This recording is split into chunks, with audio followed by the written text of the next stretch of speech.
Children, the next topic is what is independence of judiciary. Now, what does independent judiciary mean? That means the judges and the judiciary should be impartial. What is the meaning of impartial? Like I give you an example, I have to select players for a cricket team. Now, how will I select? I will definitely select those who are very good in batting and bowling, or if I'm impartial, I will select those, isn't it? But if I'm partial, I will select a boy who's my neighbor or who's my relative.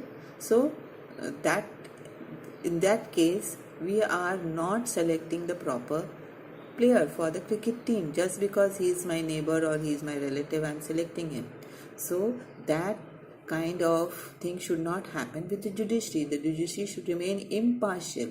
And how will they remain impartial? By granting them independence. Okay, now I give you a furthermore example.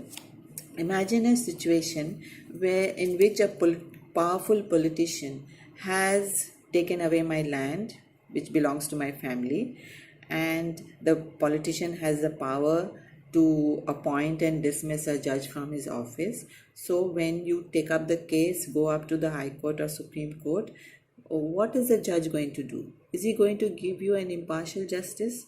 No. The judge will be clearly partial towards the politician, because what happens? He will be scared. He'll be scared to really give a justice against him, because he knows in that fear that he might lose his job. So he will not give a impartial judgment. Okay, so the control that the politician holds over the judge does not allow him to take an independent decision. And this lack of independence would force the judge to make all judgments in favor of the politician.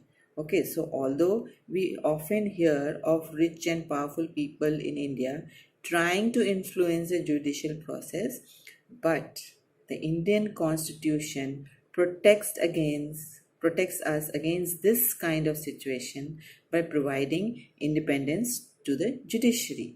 Now, you have already learned in the first chapter, one of the key features of the Constitution is separation of power, which means here that the branches of our government, like the legislature and the executive, cannot interfere in the work of the judiciary, and the courts are not under the government and they do not act on their behalf. So this is the way we can grant independence to the judiciary. One is by the separation of power. Now, to further ensure the independence of the judiciary, the judges of the High Court as well as the Supreme Court are appointed by the President with very little interference from the other branches, from the other legislature and the executive branches of the government.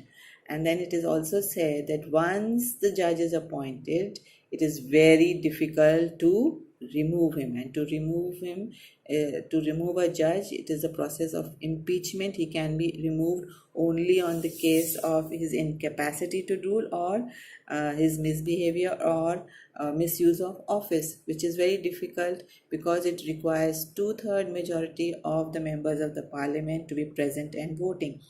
So in this way, and since he cannot be removed, so what happens? It is necessary that he can, in this case, it becomes independent, and the judges can discharge their duties without fear and favor, without any interference from the legislature and the executive.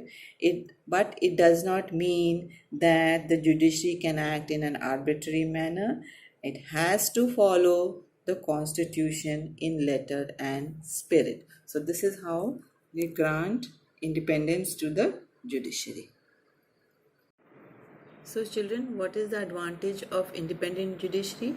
It ensures that there is no misuse of power by the legislature and the executive, and it also plays a crucial role in protecting the fundamental rights of the citizens.